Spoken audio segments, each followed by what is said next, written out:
Vantassel or their or his affiliates are not responsible for followers' use of the information provided here.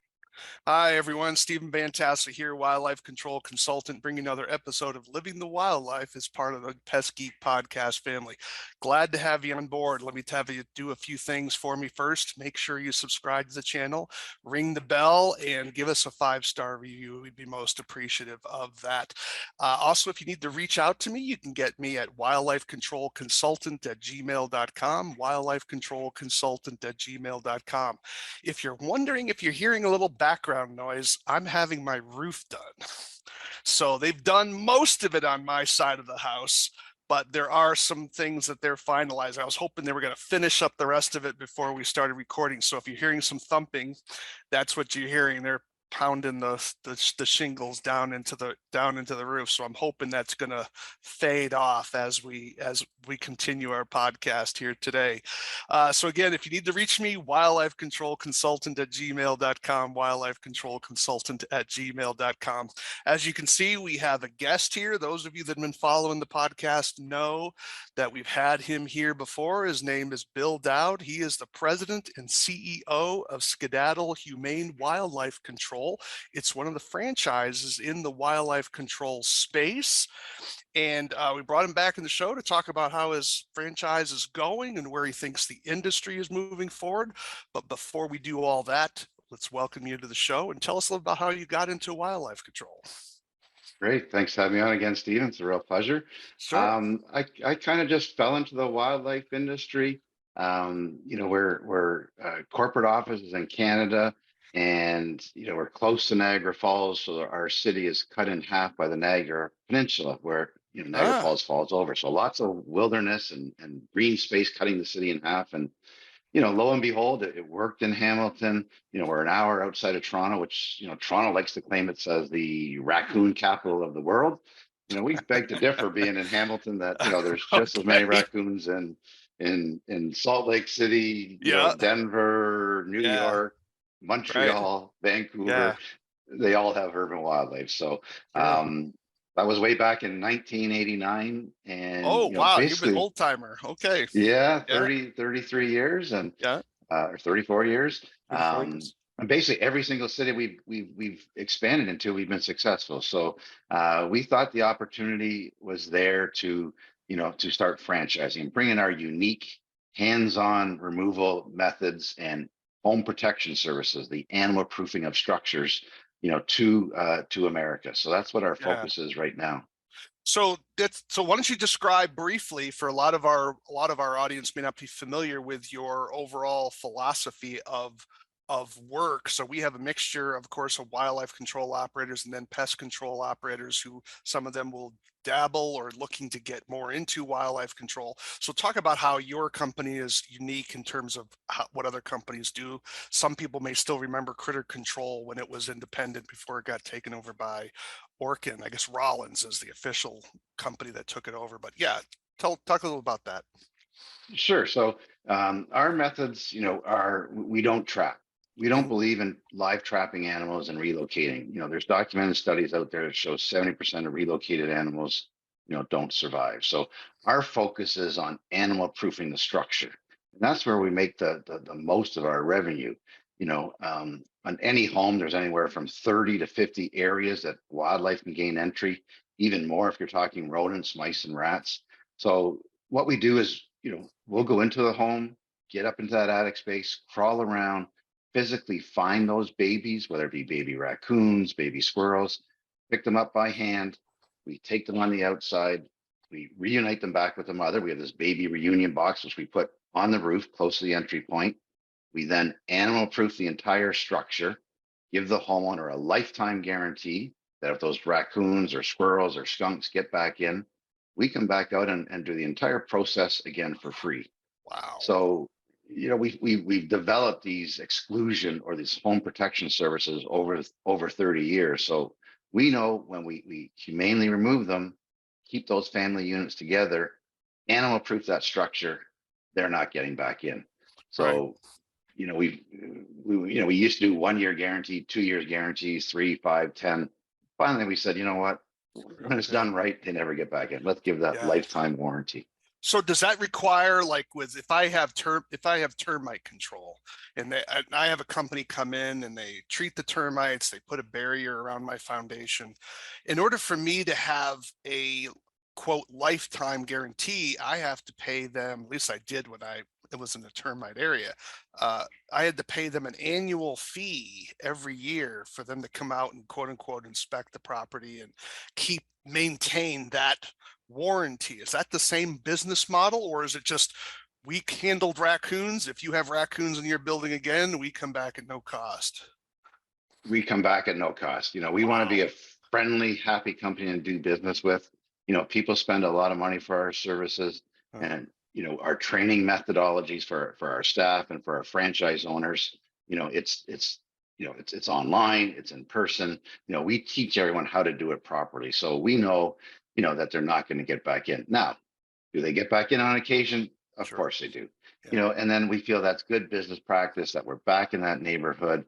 We're taking care of the situation. We're making that client happy, so that that great advertising, word of mouth, will spread that, Yeah. hey, I had Skedaddle out 5 years ago. The raccoon, the squirrel, the skunk got back in. They came out, they took care of my problem for me. What a great company. So That's we feel amazing. it's a lot of fantastic PR by, honoring what we say we're going to do.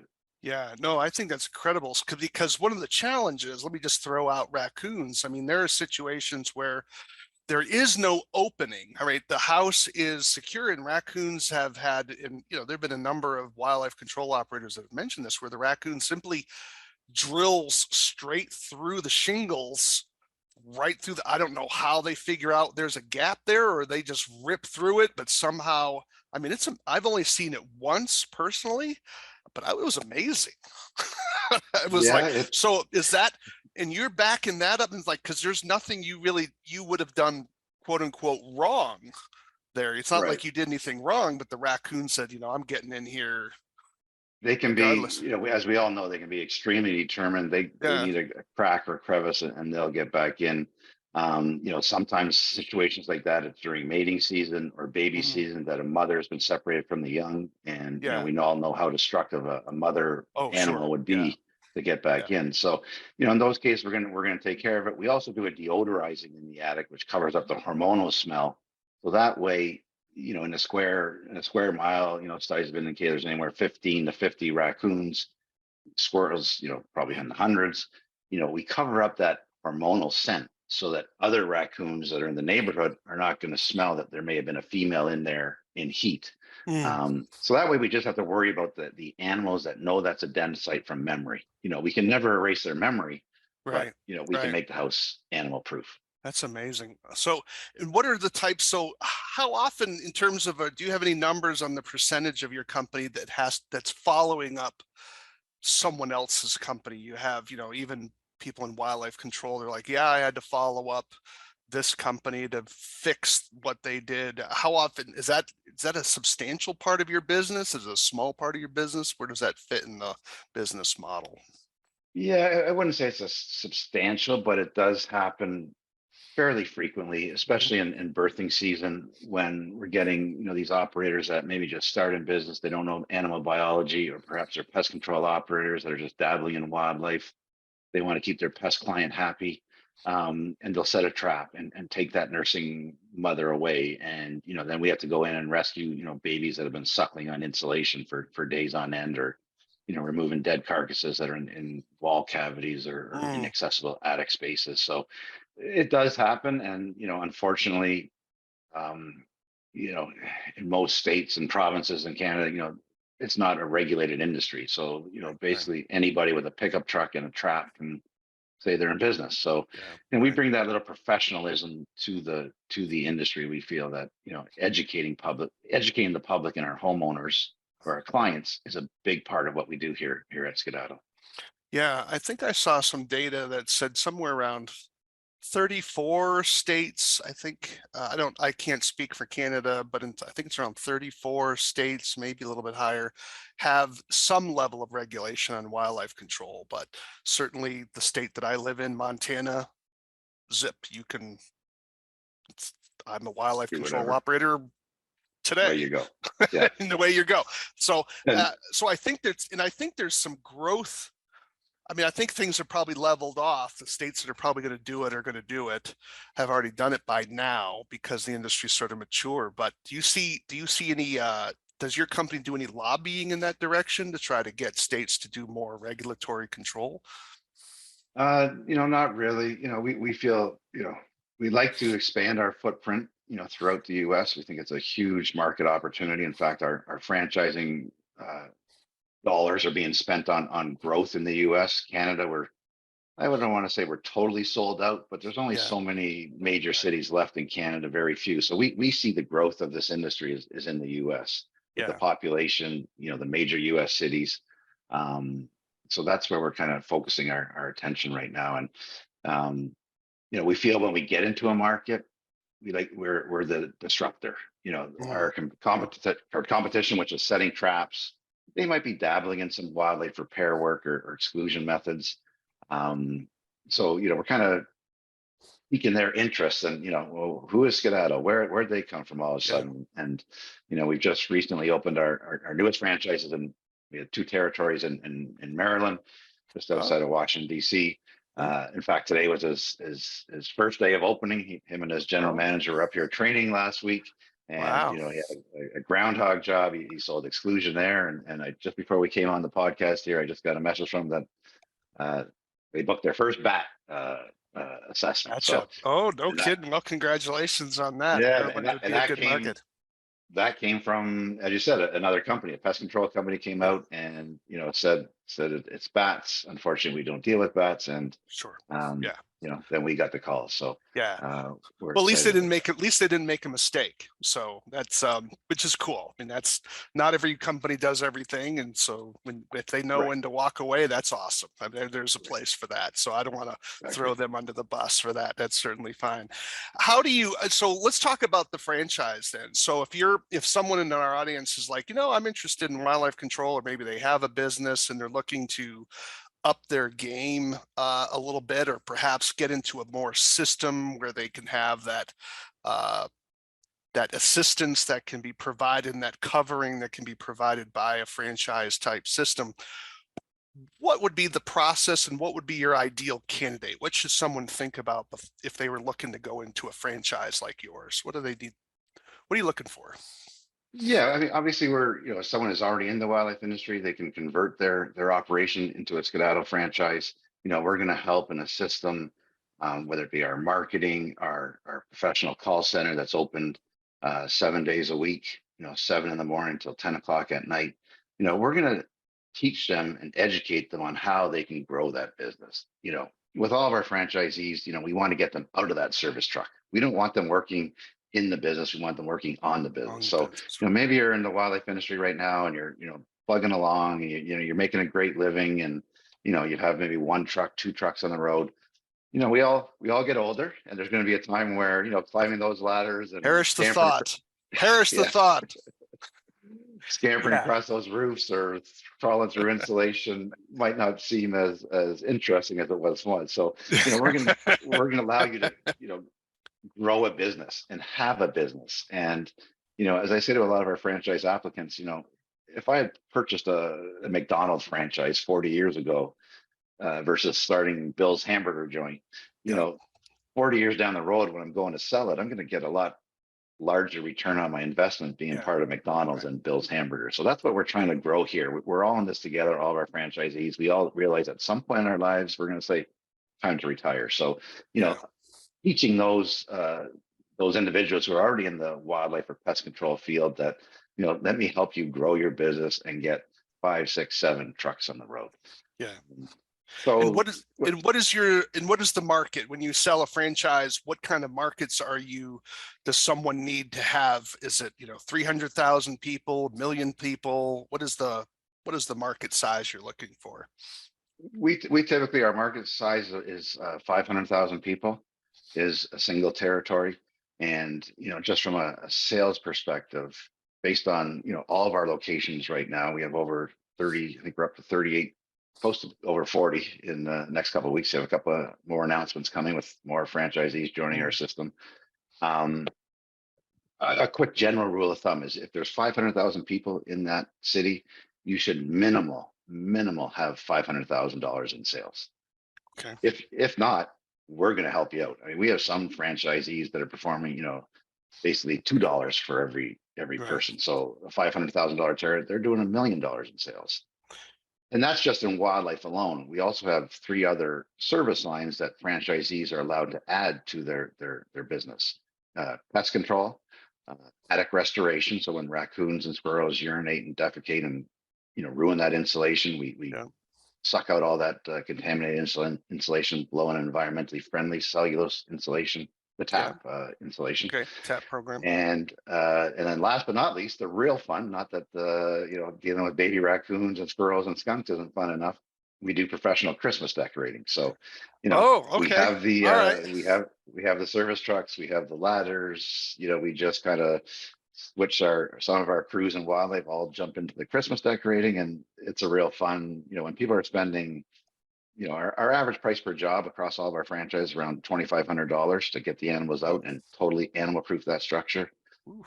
Um, so, we jump into the Christmas and, it might be, around $2,000, $1,500, our average price for a Christmas customer, but it's repeatable revenue.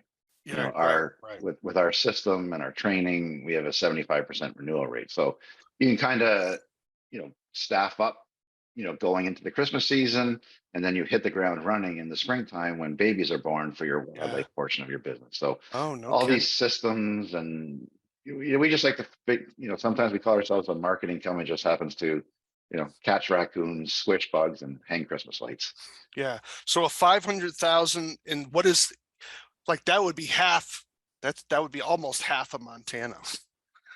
So 500,000 people. We have like 1.1, 1.2 million people in the entire state. So that would be, yeah, half the state. That'd be a tough market Well, because the and driving. having Yeah. said that, we have, some, we're looking for those people who would enjoy a big city and grow a business to, Yeah. 10, 15, 20 service trucks. We have Right. smaller franchises, for example, in Sudbury, Ontario. It's Northern Ontario, about Yeah. 6 hours north of Toronto, probably the same latitude as Minnesota. Uh, his population is around 150,000 people. Oh, And, okay. He's still able to make a go of it. he's making a go at it, by himself. He's got an assistant. I think he takes most of the winter off, goes out on the lake, does some ice fishing. So he's got a great quality of life, that Oh, okay. work-life balance. And he works hard in the summertime, in the springtime, wintertime when there's a large snow, and he just doesn't want to be out in that cold. So those smaller communities, it might with when you add on the Christmas, the pest control, the attic Yeah. Yeah. insulation, you could definitely make a go of it with 150,000, 200,000 Oh, okay. people. All right. Well, that's an important distinction. So now is the cost of the franchise less for those smaller communities, or does it scale on the basis of the size, or is it like is he paying the same price as for 150,000 people as someone in a 500,000 person area? Right. We have a standard price for the franchise fee for, using of the website, all of Okay. our marketing, the call center. So our franchise fee is 49.5, Okay. which, we feel is quite reasonable. We have you can get in some with Skedaddle, we can get into some large, rodent proofing, where we're sealing up homes for mice. We researched and developed this over 25 years ago, where, I tested it out on family and friends, and, I got Mhm. tired of going out to a call and say, oh, it's mice, we can't help you, call a pest Right. control Right. operator. So we figured out how to mouse proof a home. Now, sealing up any crack or crevice is very time consuming and very labor Yes. intensive and very costly. So, it can, mice work can be, $3, $4, $5, $6,000. And, Right. it's a different alternative than rodenticides and, snap traps and what have you. So, Well, I would think that with the amount of regulation that's increasing on rodenticides, is what that coupled with the greater public concern about some of the downsides of rodenticides, I would think there's going to be greater demand for the exclusion side. So I guess I want to explore a little bit of that exclusion side. The With your warranty, you have the same warranty even for mice. yes, That is yes.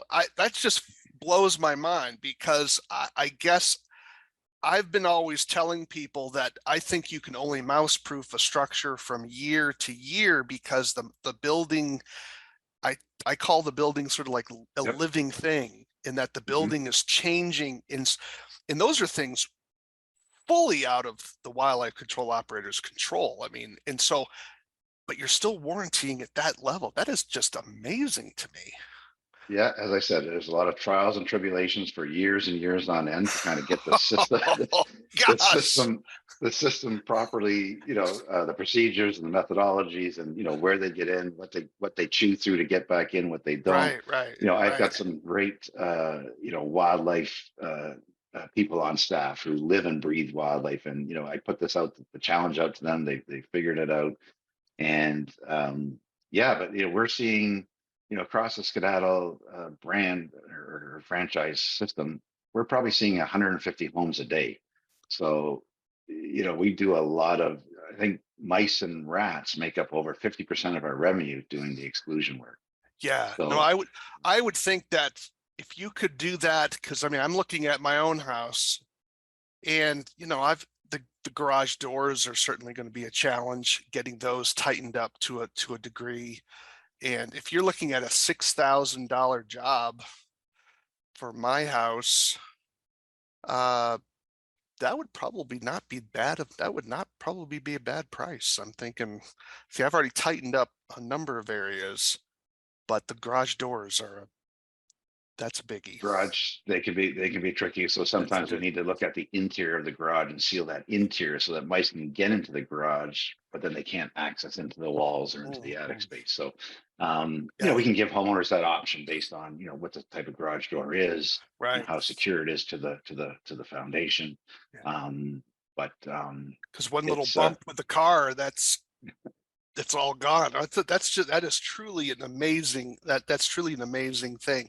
So let's talk about your attic restoration program. So your how are you handling the removal of, let's say, bat guano in Ohio River Valley, where histoplasmosis is a major concern, as it is in other places as well, or something like raccoon roundworm? And what is the process, broadly speaking, about all that? Well, safety is number one here at Skedaddle. Whether Right. we're on a roof and fully tied off and anchored into the roof, Mhm. or going into an attic wearing proper respirators and gloves and Tyvek suits and properly securing the attic space and sucking out with our vacuums all that contamination. Sometimes, depending on the extent of it, contamination, we don't even put our hoses through the homeowner's home because you're contaminating all the rugs and whatnot going up the Yeah. stairs, getting into the attic space. So, a lot of times we'll actually go in through the roof vent and Yeah. access the attic that way. So, obviously, then getting into a bin and covering the bin so that the histoplasmosis or other parasites aren't being stirred up, taking that away. So yeah, we're very, very conscious on our health and safety because we That's realize amazing. this is just a job. We want everybody to get home safe every Sure. single day, and Yeah. don't put yourself in a perilous position. Wear your safety products and materials, and of course, on a roof, make certain you're secured. So with labor challenges the way they are, it certainly makes sense when you have someone who's an owner operator. But how do I mean, many people in the wildlife control space struggle with finding labor that can be relied on. And certainly as the industry grays, I'm 58 now, so I'm one of the old timers, but I'm not climbing around roofs anymore, right? So I mean, there's a number of people that are still doing it, but their body is wearing out.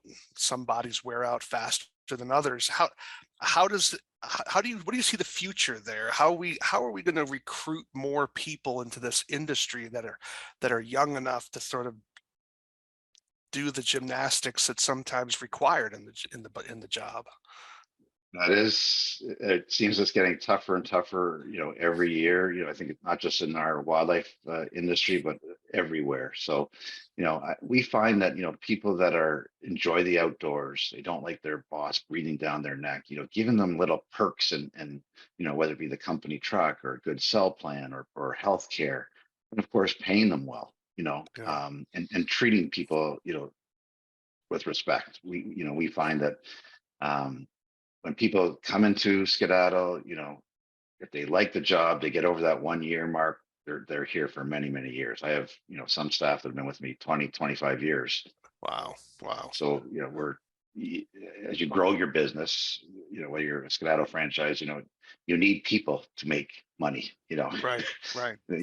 as you say, a one man operation, you're going to get worn out. I have, competitors that have been my competitors here in Canada for 30 years. And, I see them and, they're saying, I don't know how long I can do this. And, Yeah. so, that's why with Skedaddle, we're going to help you, get you grow that business. So you can get, an assistant or two trucks and a supervisor and a manager and scale that business. So, you can be the face of the business and, work on growing it.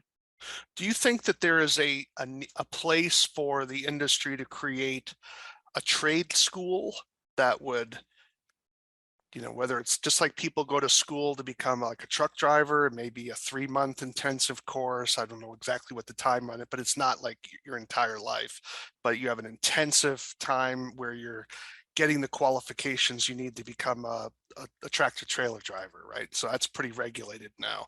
Do you think there's a need for that for some of our technical community colleges to sort of have a wildlife control operator course? I think it would be a great opportunity if they did that, because you'd have people coming into the industry who love the outdoors. Maybe they're hunters or fishermen, that they can work in something they went to school for, and they're enjoying that outdoor, that flexibility, that freedom. I think that would be a great opportunity, and I think our industry, people really don't know it even exists until people have a problem. Right. And No, it's and, it's a and, and crisis it, business. right, yeah. Yeah, In the old days, I'm dating myself. They go to the yellow pages and flip through it. that's Oh, right. that company Yep. looks good. Where Yep. now everything online, they can do a lot of research before they decide Yeah. who they want to come out to their home. But Yeah, and there, um, and you go to and you have to go unplug the ultrasound, right? I mean, that's yeah, it's like so that how do we just for those of you in the audience, there's no real evidence that ultrasound has ever really worked to drive animals out of a structure. So there is some evidence that allows the ultrasound that some animals don't like it, to be sure, but will it repel or drive animals out of a structure? And all the research says no. If you have research that says otherwise, I would welcome reading it because I'm happy to get my mind changed. So, but send it along, wildlifecontrolconsultant@gmail.com. So, um, I guess if you were given your position looking over the industry, you have contact with multiple businesses. What do you see the biggest need or the biggest need in the industry right now? If you could wave a magic wand, and is it a tool? Is it a law? Is it a technique? What would be, if you could wave it, what would it be? I think if I could wave a wand and you know, get rid of trapping, live trapping, Okay. because I really believe that these animals are in our city limits. They're here to stay. Whether you trap, every year we'll come to a customer. Oh, I trap 15 squirrels a year. How long have you been doing that? Oh, 20 years. Well, that's a great hobby. We all know, when you take one animal out of an area, another one just moves in and take its place. Mhm. So, having the industry more focusing on, it's not the animal that's the problem, it's the house that's the problem. Yeah. Whether it be missing shingles or rotted wood or an open chimney, having the industry focus more on the animal proofing, the home protection services, because we're just never we're past that time. There's so Yeah. many animals in our urban centers. There's no way we're ever going to get rid of them all. And Yeah. So how would you respond to someone who says, that's just simply they couldn't afford the cost?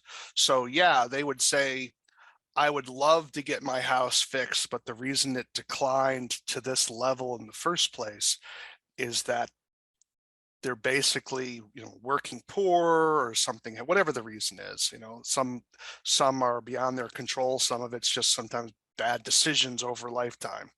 But how would you respond to that? Like they say, I can't afford because they don't have let's say $2,000 to drop down and have the house quote unquote proofed? How Right. would you how would you respond to that?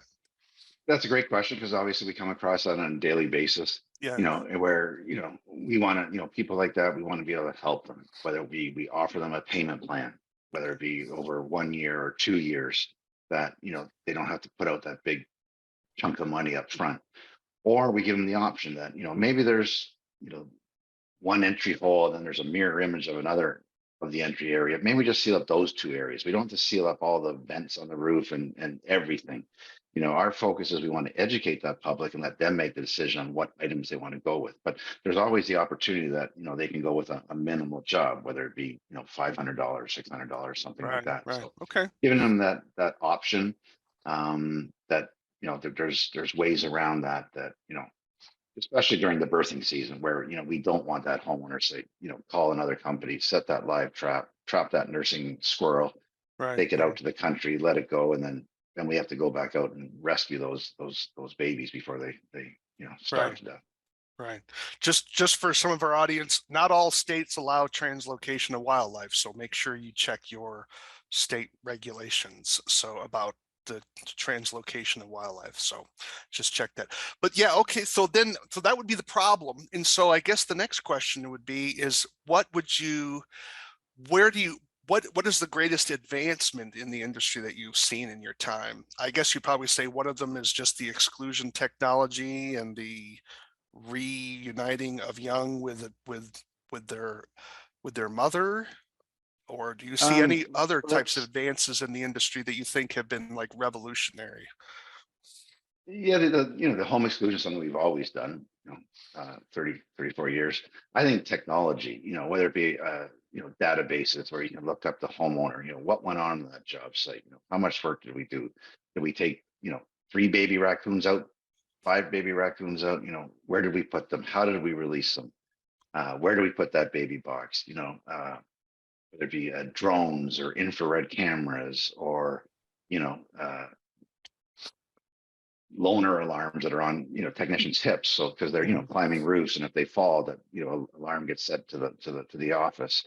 You know, we That's really, amazing. Okay. yeah, we really focus on technology as one of our competitive advantages, that, Yeah, you know, yeah. all we need now is a cell phone, a tablet. You know, our technicians, they don't have to come to an office every day. They wake up, they jump in their truck that's in their driveway, they go to their job site, they go home at the end of the day, and everything's digital. So gone are the old days when, you know, you had to fax in your reports at the end of the day, or you had to drive, you know, halfway through, you know, an hour worth of traffic at 5 o'clock to Right, go to the right. office and drop off your paperwork. And Paperwork.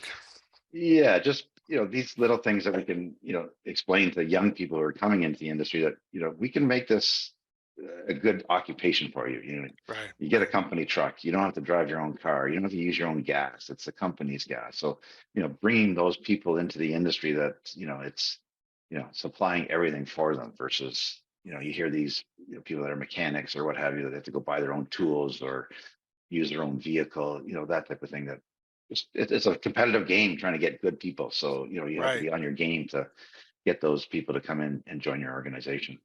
Yeah, that's an amazing. I think the labor issue is got to be one of the biggest in the industry.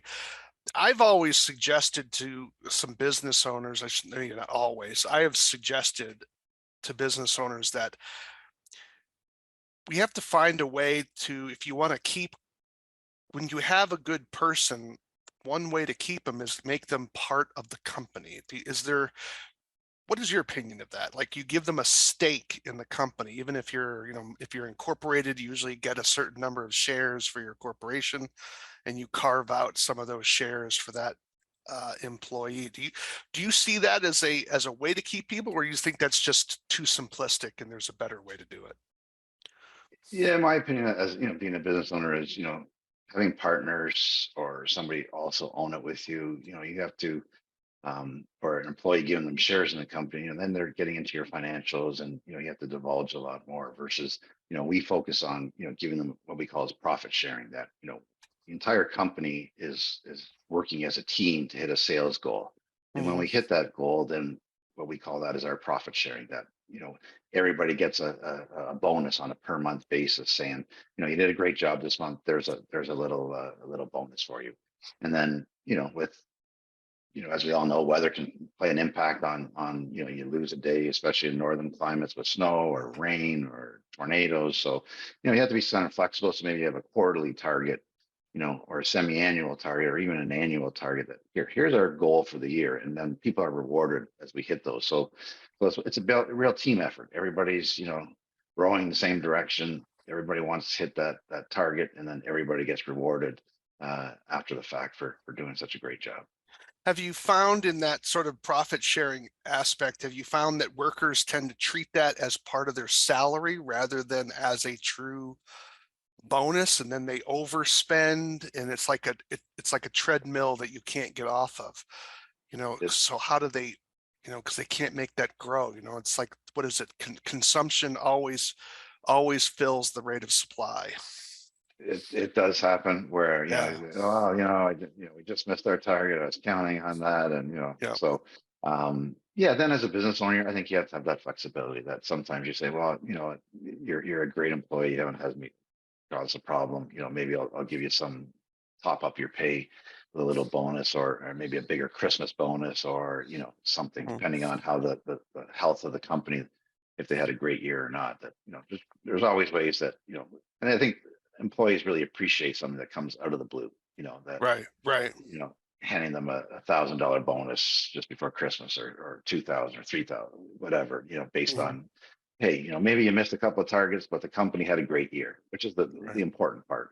There you go. You've been, because we all know hiring, first off, finding somebody and training them, getting them up to speed to your company culture and methodologies, takes time and is a big investment. So if you have a good employee, you want to keep them. So Right.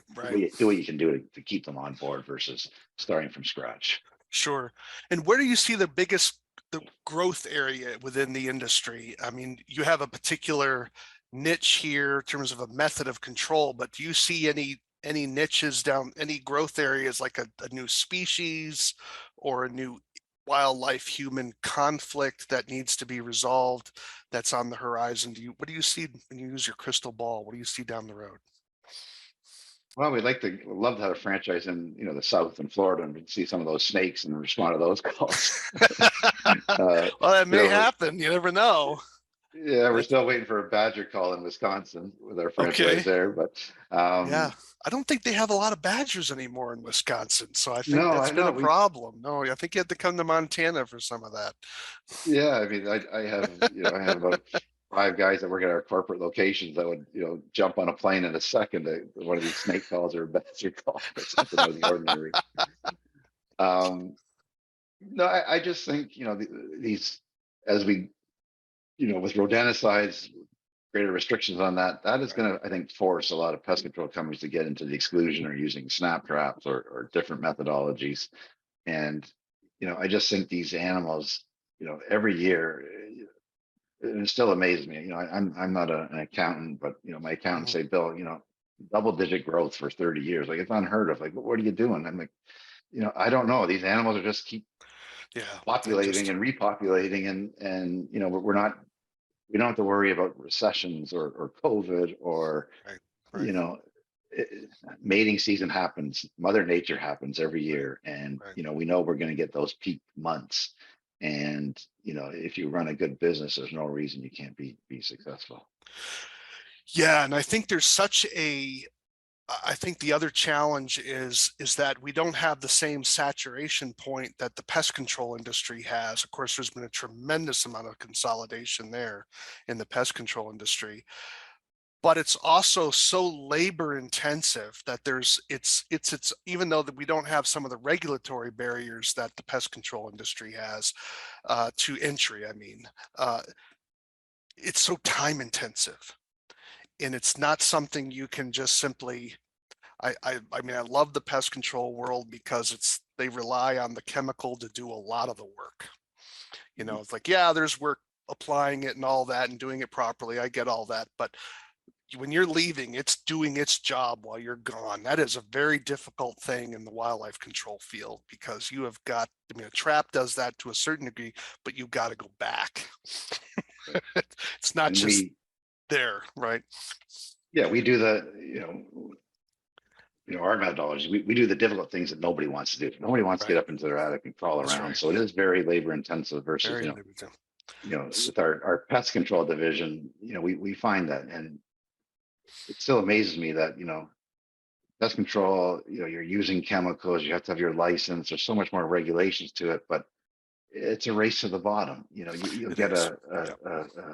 a grocery store or some small little business, and they're charging $35 or $50 a Yeah. month. I mean, so we kind of leave those to the side because it still baffles Not me to, that you should be not charging $500 for a month, but restaurant, we all go yeah. to restaurants and they all have pest control, and the Yeah. pest guy, if he's charging $50 a month to do his treatment, and somebody else comes in at 45, well, that restaurant's going to somebody else for Right. 45. It seems like it's a real race to the bottom. So It is. it'd be nice to see the pest control actually charging more for their services. Yeah, It no, I is- think you're spot on. It's difficult, but it also there's a lot of churn in the pest control world as well. There's so much churn, and it is hard in that particular area. Well, as we're wrapping up here, what are some final comments that you want to leave the audience before they need some topic that we didn't cover? Something you want, maybe another spiel for those who are interested in franchising, how did they get in contact with you? However you want to close out here before I do my closing spiel. Yeah, I think, if there's any operators out there that are, kind of struggling, have one or two vehicles and want to convert their business into a Skedaddle franchise, I love seeing people be successful, whether it be my first employee I hired who, finally got to buy a house and had a family. If you're struggling in that wildlife field, we can help you. We've been there. They said we're going to be over 40 locations across Canada and US in the next week or two. Um, Congratulations. Yes, thank you. So, helping you and let me grow your business with you, and help you along so that you can have a better life, a better work balance. You can enjoy your weekends with your family or take a long weekend and know you have staff working for you. Because the wildlife industry, I think, it's a very essential service. And, when people are fed up with hearing those noises in their roof or in their chimney or a skunk underneath their deck, they're ready to buy. And, us as operators, bringing that professionalism and, solving their problem, goes a long way. And as I said, it's a fun business. I Yeah, still wake up every day, over 30 years, and, can't wait to, get out. I'm not in the field anymore, but speaking with potential franchise owners, who are going through our system, who are checking us out, and letting them know the ins and outs of how they can be a successful businessman and have a better work-life balance. do you have an annual meeting with your franchise? Or is that a virtual meeting, or do you all come together in a location? Well, with COVID, it was virtual, and Right. and Well, yeah, we couldn't get Canadians couldn't cross the border of the U.S. Americans couldn't come to Canada, but yeah, yeah, so we went virtual for a couple of years, but this year, yeah, we were back to in person, which is a great exchanging of ideas. Where right, right, you have someone from the East Coast, talking to somebody from the West Coast or the Midwest and saying, well, what are you finding out? And just that camaraderie and seeing that you're part of a bigger organization, and that you might have a great idea that you can bring to the table, and we will research it and develop and bring it yeah, back out to the system. That I come from a sports background, so I'm a big team player. That I feel that more people on the team, the bigger we all grow. So that's right. um, Yeah, yeah, yeah. People sometimes can underestimate the importance of just the intellectual depth and knowledge depth that you can have with a larger organization, that you can get the unvarnished right. information, because you're not worried about competing with someone. You're not competing with your fellow franchisors, so you can be much more transparent than you might be in an association or something. Yeah, Right, exactly. Little yeah, tips that you have that you can share with amongst the right. team, and some great ideas come out of that allow us to grow together. So it's an exciting time getting them. You know, we'd like to get maybe a few more franchises into the fold, and then we can look at those exotic vacations, whether it be, or not Sure, vacations, done. exotic spots. Well, I So would think in Florida you'll probably get somebody sooner or later because there's some interesting things happening down there. yeah, So there sure not to is. mention the population is going way up again with so without a Yeah, doubt.